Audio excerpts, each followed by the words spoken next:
Welcome to episode 1 of a Northern Counties Paranormal podcast hosted by Within the Boggart Wood.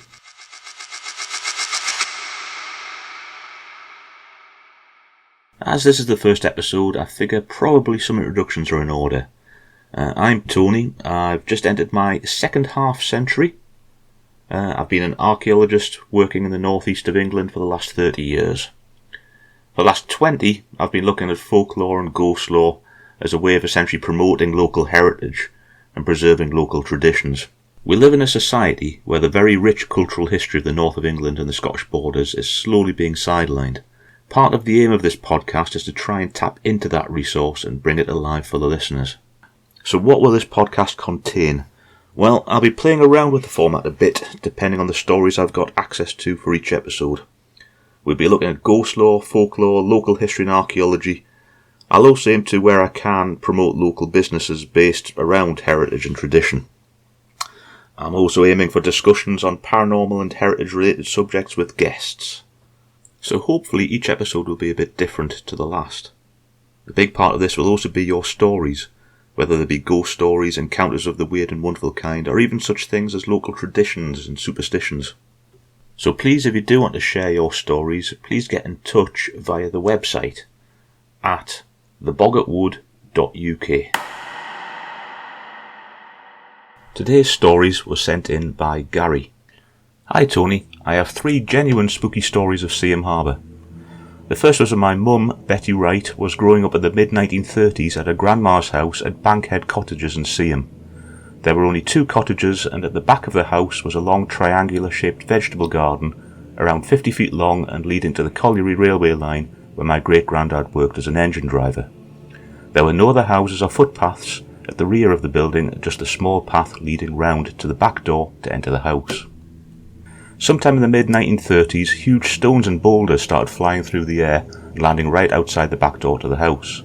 They never hit anyone, but they were big and much too heavy for anyone to throw them from the railway line, right across the garden and up to the doorstep.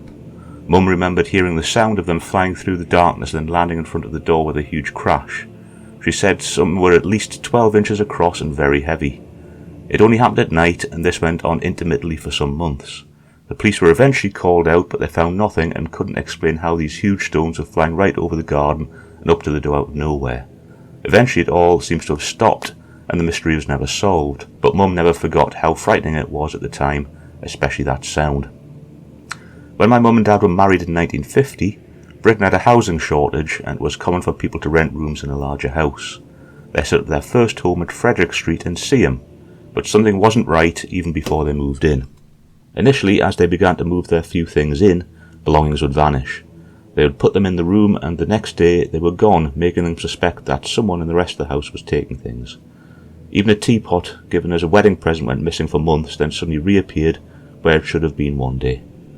It was just the start. After they moved in, things got much worse. They would frequently go away to a relative's house for a weekend and return to find their coal fire packed as high as possible and burning fiercely, even though they had been away for 2 nights. Doors would slam violently through the night. Mum's handbag flew off the dining table and across the room, and with visitors present to witness it, the glass door on their chiming clock began to open and close by itself on the mantelpiece. Dad worked as a miner, and it meant working night shifts. Mum dreaded these nights. She was certain there was a presence in the bedroom, and even resorted to sleeping on the armchair in the living room, but she knew it still followed her. They even tied the bedroom door closed and attached a large item of furniture to stop it opening. Dad remembered that you could tell if it was going to be there the minute you walked through the door. Sometimes there was nothing there and the house seemed quite normal, but they knew exactly when it came back. Mum recalled being too terrified to open her eyes when she was alone in the house at night, but she could clearly hear the rustle of clothes like an old-fashioned dress worn by somebody walking around the room.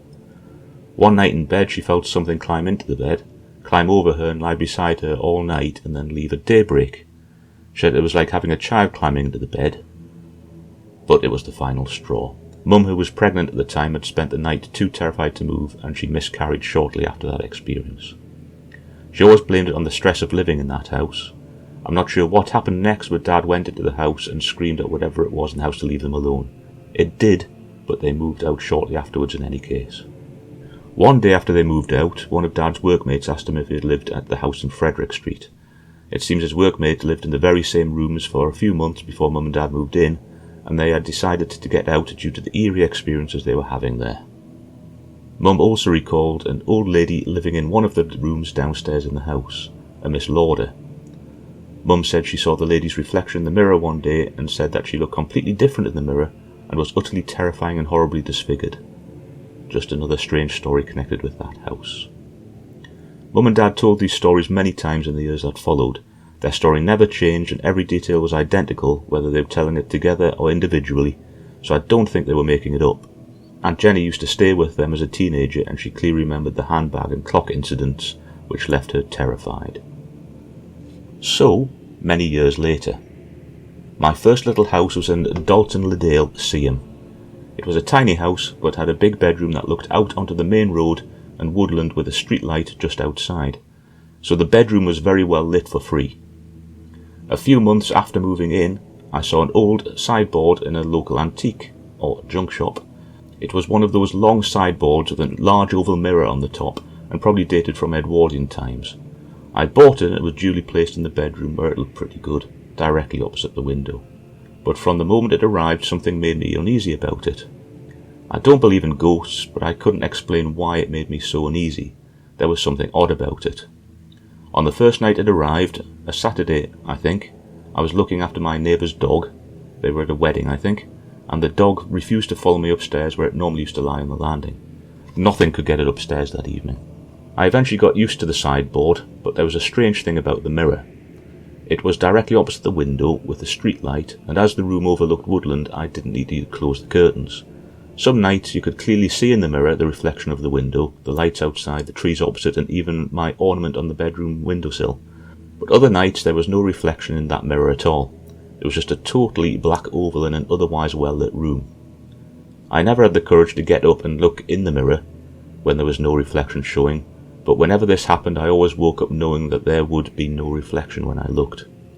One night there was a pale blue light right up on the left-hand side of the sideboard. I sort of got used to it and knew it was very strange, but somehow I just ignored it through, and it did make me very uneasy. I'd never mentioned that strange sideboard to anyone in case they thought I was bonkers. But that summer when I went on holiday, Mum came to stay and look after the house. I called her the next morning to check she was okay, and she seemed worried about something. Then she said, "Get rid of that sideboard as soon as you get back." She went on to say that it made her feel very uneasy when she went to bed, and she had woken up through the night and had completely vanished. I burst out laughing, but she swore she could clearly see the wallpaper and the wall where it should be, but it simply wasn't there at all. The following night she reported the mirror wasn't showing any reflection. Note I hadn't mentioned this to her. Mum returned home the next morning. That was quite enough.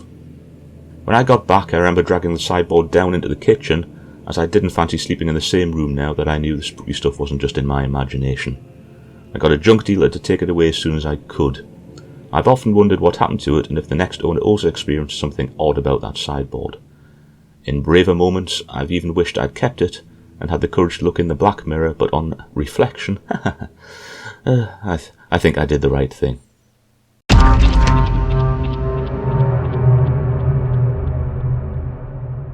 Today's from the archive section, may be of interest to Gary. It comes from the Hartlepool Northern Daily Mail, dated 22nd of July 1936, and is entitled "Police Baffled by Cafe Missiles." It reads, "Two burly policemen have spent the whole of a day sitting in a cafe here trying to discover how and why someone has been throwing pieces of coal into the cafe without being discovered. They confirmed that the coal kept falling into the room the whole day, but the only explanation they can offer is that some malicious spirit is amusing itself at the expense of human beings. The strange phenomena has been noticed over several days. The cafe is run almost entirely by the wife and daughter of the proprietor, who spends most of his day running a taxi service. When the police were first warned, they dismissed the matter as a practical joke by someone, but as one of the inspectors who was sent round to investigate was leaving the cafe, he was almost struck by a piece of coal. The police commissioner rushed round to clear up the difficulty. He was assured by customers that the statements were quite correct. The police mean to find the solution. So far, however, the malicious spirit has merely countered their efforts by adding bits of iron to his store of missiles.